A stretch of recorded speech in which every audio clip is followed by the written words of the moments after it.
Alrighty guys, I wasn't going to do a video on me cutting this chamber on the 660 for my buddy, well, the other grandpa. We share a grandkid together. I wasn't going to show this, but after the video I made the other day where it took forever, I wanted to, same setup. I'm cutting 50 out of this one. I've probably already got 25 or 30 cut out of this already, but hopefully I don't jinx it here. But it's been cutting more representation of what most cylinders do. But every cylinder is different. Every now and then you will get one that's hard and crumbly that doesn't want to go. And there was a discussion somewhere the other day where people were getting a lip. If you push tight to the tool, you won't get that lip. But hopefully I just didn't jinx this. This was going absolutely super duper awesome.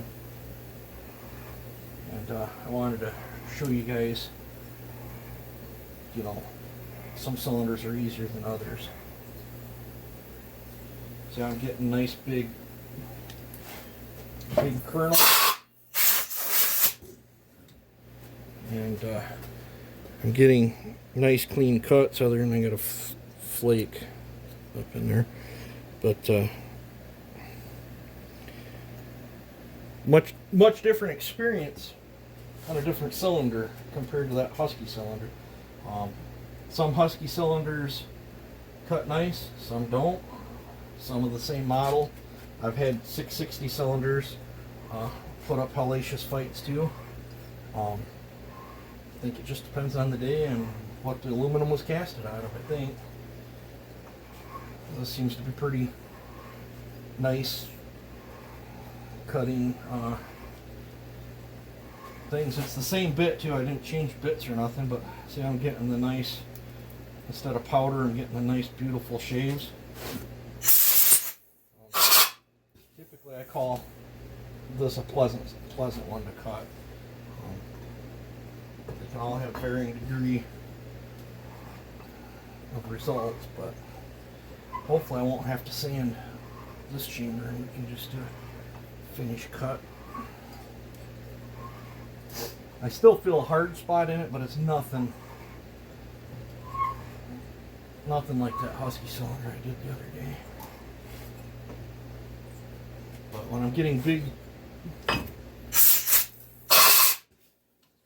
chips like that, I like to clean it more frequently. But so far I'm very, very, very pleased. So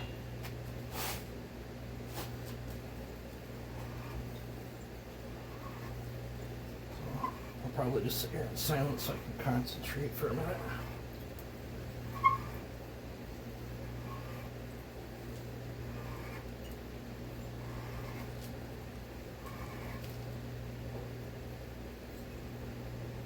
Nice big.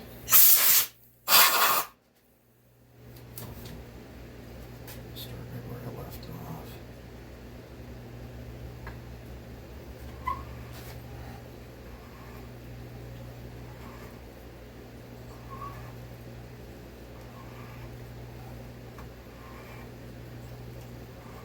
I am pushing down and back, but harder back.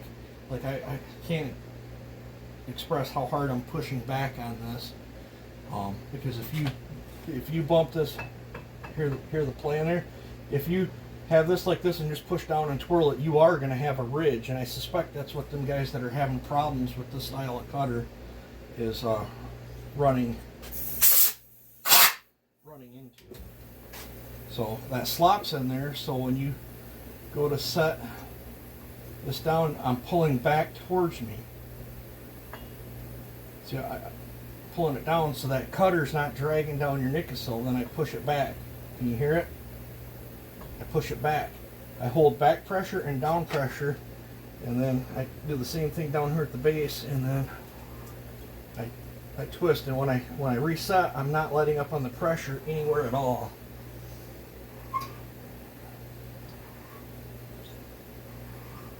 I would have done this the other day, but I needed the blisters to heal up on my hands, I did them 2 chamber cuts back to back. Just like when I lift it up, I'm pulling it away from the wall and up. There's a clearance in here that Joe designed, and there's a reason. There's a reason for it. So, you know, I can get just as good as results on this as I can my lathe. The hard part for me on my lathe is getting it dialed in perfect. I might spend 40 minutes dialing it up, and then it's 2-3 minutes at worst to cut it, and then you take it off and all that work, when I can spend the same amount of time on this and get the same results and not have all the setup time.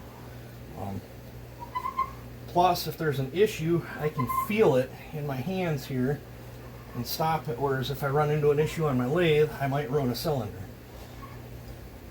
If you're not paying attention and doing, you can ruin a cylinder here, and if you end up getting a lip, sometimes if it's a bad lip, I might have to chuck it up in the lathe and cut the lip out of there anyway. But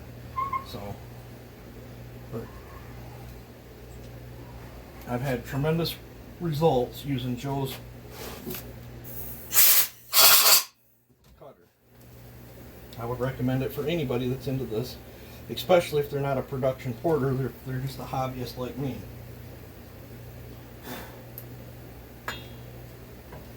And as this starts to touch down on the bottom of the stopper plate, your chips will get smaller and smaller. Because all you're doing is cleaning the hits and misses out. So until it comes down there and touches, you're kind of free floating.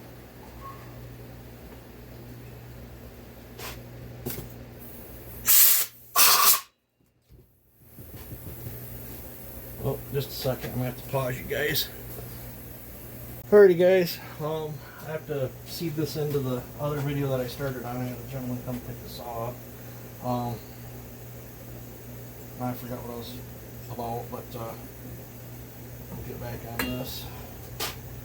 I'm getting close. I'd like to get this cut in the squish set tonight. I don't know if I'm going to get started on the porting or not, but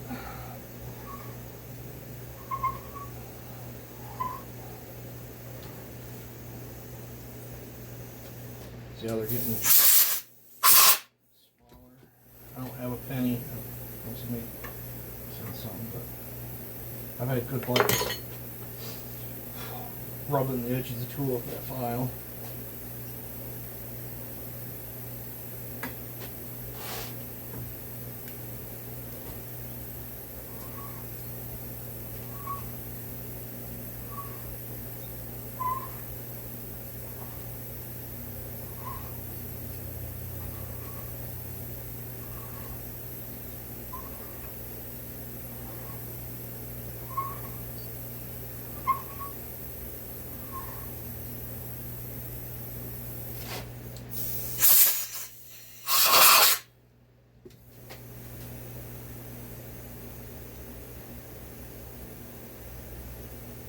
Liking what I'm seeing so far.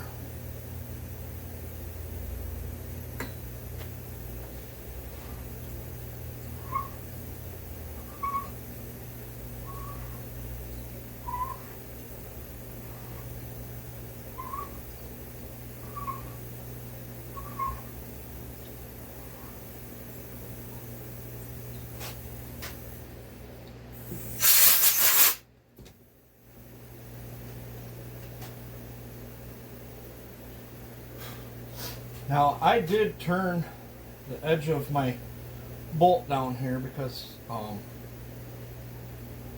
it was actually sticking above the thickness of this. So that's something to keep in mind too if you guys got one of them, because otherwise you're going to come along and hit a bump and it'll create all kinds of problems. It's not an issue on ones that got the skirt because you're farther in, but on the flat bottom steels it can be an issue.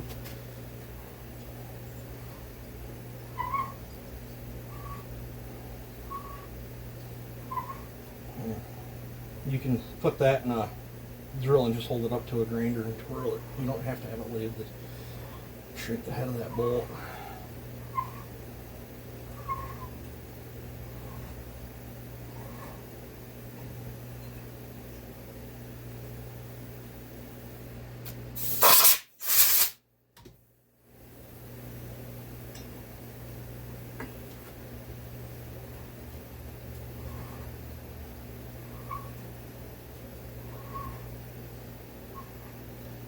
This is just the final.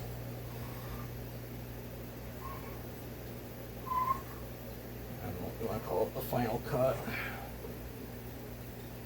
See, I'm hardly getting. Just spray water on it. Well, that's something you don't want.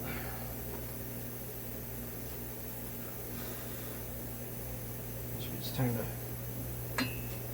clean my filter again.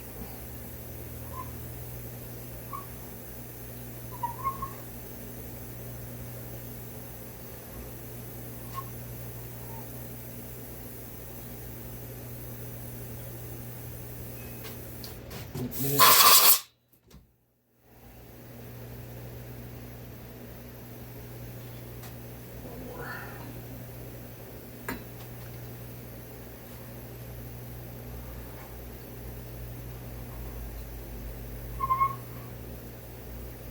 Ever so slightly on that one side.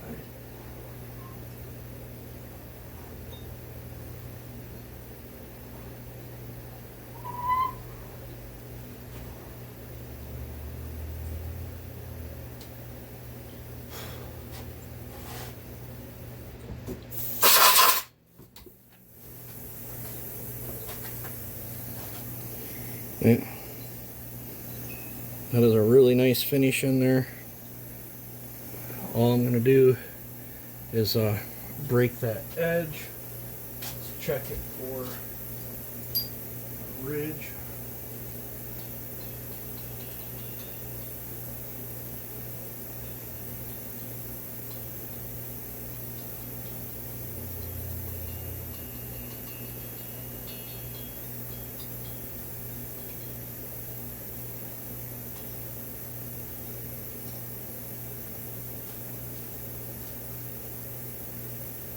I think it's good to go.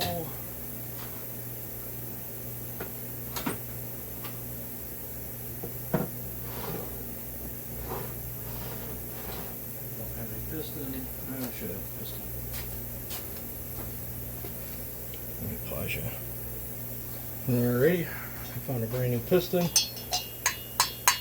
I'm going to check it all directions, kind of rock it, and make sure that there's no lip for it to catch on. So we're 100% golden there. So that is what I call a much easier chamber cut with Dyno Joe's cutter. I guess maybe I should have made the whole video on this one, but I like to show you guys the ones that are problems and the ones that go easy like this. So I'm gonna call this a success. So now I gotta bolt this onto the saw and get a squish reading, and that will let me know how much to cut off the base. You guys take it easy and have a good one.